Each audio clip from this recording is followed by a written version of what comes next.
Welcome to our first video in our new series titled Introduction to X-ray Diffraction. This is Chapter 1, Part 1, Generation of X-rays. Here we have a schematic of an X-ray tube. Right here we have a heated tungsten filament that utilizes thermionic emission to eject electrons supplied by a current. Those ejected electrons are accelerated by a potential difference toward a target material. When the electrons strike the target material, they produce X-rays. So let's take a look at what is actually happening here, how these X-rays are being generated. We really have three different ways that fall into two different categories. The first way is that we have our electron from the filament and an atom from the target material. The electron can come in and can be slowed by the atom. So what's happening when this occurs? As I said, the electron decelerates. Due to that deceleration, the kinetic energy of the electron also decreases. Because energy cannot be destroyed, that kinetic energy must convert to something, and that something is an X-ray, which is called Bremsstrahlung, which translates to braking radiation because the X-ray is caused by deceleration. What we see here is the spectrum of X-rays caused by Bremsstrahlung, so we have intensity versus wavelength or energy, since the two are closely related. What this plot shows is the number of X-rays coming off the tube as a function of wavelength. Personally, I can understand concepts better if I think in terms of energy.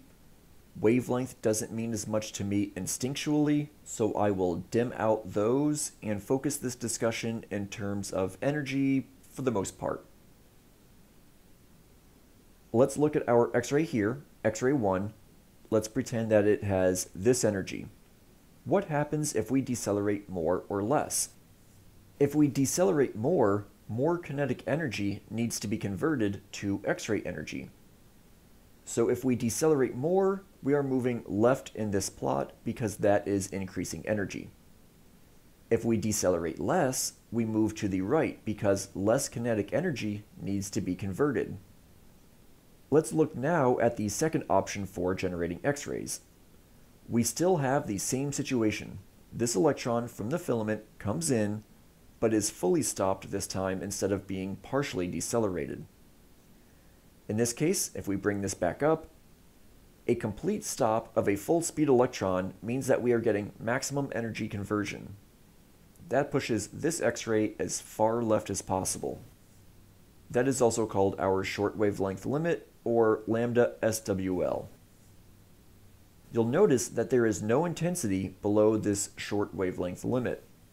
That is because no electrons have enough kinetic energy coming from that filament to convert to X-rays with this high of energy. This is the maximum amount of energy that we can achieve for X-rays for a given experimental setup.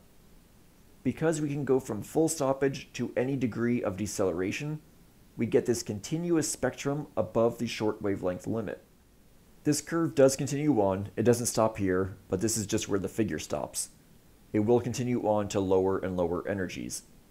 Now before we go on and look at the third way that X-rays are generated, let's take a step back and think about how this continuous spectrum can change depending upon how we set up our experiment. Let's look first at the situation in which we change the current. We will keep the voltage the same at 30 kilovolts and change the current from 20 to 30 to 40 milliamps. What's happening here? Well, if we apply more current to that tungsten filament, we are really applying more electrons. If we then eject more electrons that will then strike the target, we have more opportunities to create X-rays, which would then logically shift the intensity higher. Now let's look at what happens if we change the voltage. This one is a little more involved. So what's happening here? More voltage means more potential difference, which means that we get faster electrons that have more kinetic energy per electron. If we have more kinetic energy in an electron, we can then produce higher energy X-rays by fully stopping a full speed electron. That then shifts our entire curve to the left, including our short wavelength limit shown here. Now, when I first saw this plot, I thought, okay, that makes perfect sense, not a problem. More energy for conversion means that we get higher energy X-rays, so the whole curve shifts to the left. What I didn't understand was why the intensity also increased because we don't have any additional electrons. We are still applying the same current to the curves. Well, if each electron has additional energy, then it can accommodate additional deceleration events, which means that each electron can produce more X-rays, which then shifts the intensity higher. As an example, let's pretend that we have a 20 kilovolt potential difference, and I am going to pretend that this generates an electron that travels 100 miles per hour. I'm just making these numbers up to make the math easy, so don't put any stock in these numbers. This is just a cartoonish example. Let's also pretend that this 100 mile per hour electron miraculously undergoes only 10 mile per hour deceleration events. This electron can then produce 10 X-rays of whatever energy that corresponds to. If we then increase the voltage to 40 kilovolts and pretend that this produces a 200 mile per hour electron, and that we still have only 10 mile per hour deceleration events, then this electron can produce 20 X-rays, which shifts our curve to higher intensity. So those two explanations describe why increasing the voltage shifts our curve to the left and up. Okay, so let's get back to how X-rays are produced. We still have our atom in our target material, and we see that we have multiple different energy shells. Here we have the K, these three are the L, here are some of the M's, there are additional ones that I haven't shown. As we move farther away from the nucleus, the energy increases. Let's pretend that we have our electron from the filament, and we also have an electron sitting in this low energy K shell. That electron from the filament can come in and knock out the inner shell electron, leaving behind a hole. We also have other electrons in these different shells. If one of these outer shell electrons that has more energy drops down and fills in this hole, well, there's an energy difference there as it is going from high energy to low energy. Once again, we can't just destroy energy, so it gets converted to X-ray energy. And the energy difference between the two levels is what determines the energy of the X-ray that is released. This figure here shows the different types of X-rays, the different nomenclatures that we get from different levels filling that hole. If we come from this level to fill the hole, we get a K beta 1, which we often shorten down to K beta. If we go from this level to fill the hole, we get a K alpha 1 wavelength of X-rays. We now see that instead of getting a continuous spectrum, we are getting very discrete energies for our X-rays. As a result, on top of that continuous spectrum of X-rays that we get from Bremsstrahlung, we get these spikes of intensity that we call characteristic X-rays.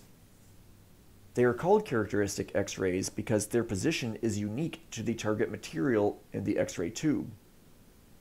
We might get these positions for a copper target, but then we would get different positions for, say, cobalt or silver targets, because they will have different energy level differences.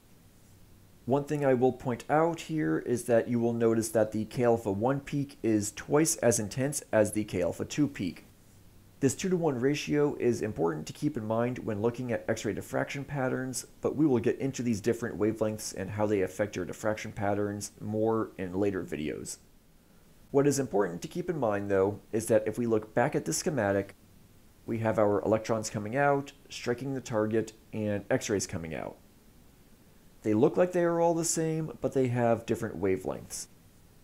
Bremsstrahlung X-rays can have any energy corresponding to this entire spectrum, whereas we have our K alpha 1s, K alpha 2s, and K betas. They have very discrete wavelengths, but are different from each other. So we are getting a whole range of X-ray energies coming off of the X-ray tube. In summary, electrons are ejected from a heated tungsten filament. An applied voltage accelerates them towards a target material. When they strike that material, X-rays are released of a wide variety of wavelengths or energies. When electrons interact with the target, X-rays are produced in 3 different ways. The electrons can be slowed, which causes Bremsstrahlung and gives us a continuous spectrum of wavelengths or energies. The electrons can be fully slowed or stopped, which is also Bremsstrahlung and gives us our short wavelength limit, or the maximum energy that we can get for our X-rays for a particular voltage. Our third option is that filament electrons can knock out atom electrons from the target when the resulting hole is filled by an outer shell electron, and X-ray is released with an energy dependent upon the energy difference of the levels. This is called a characteristic X-ray, such as those shown here. Finally, important to keep in mind is that K-alpha-1 is twice as intense as K-alpha-2. That's it for this video. As always, Benjamin and I thank you for watching, and we hope you have a great day.